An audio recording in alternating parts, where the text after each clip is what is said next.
Palaging nagpapark ang inyong kapitbahay sa inyong driveway o sa inyong tapat? Alamin natin ang kaparusahan ng mga yan sa report na ito.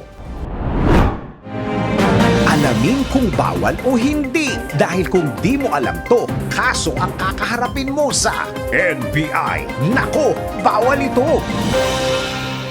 Palaging nagpapark ang inyong kapitbahay sa inyong driveway o sa inyong tapat? Nako! Bawal ito!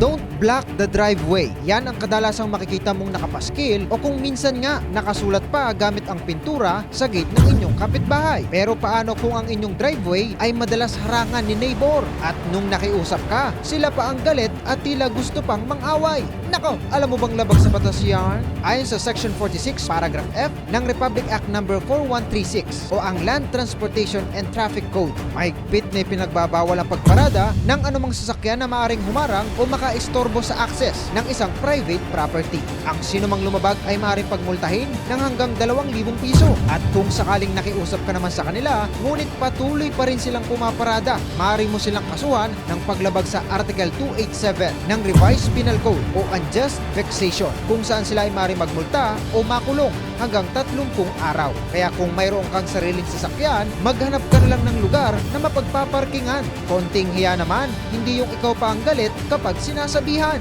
Hindi rin porket maluwag ang pwesto, ikaw na ay mangiistorbo. Baka masabihan ka ng, nako, bawal ito.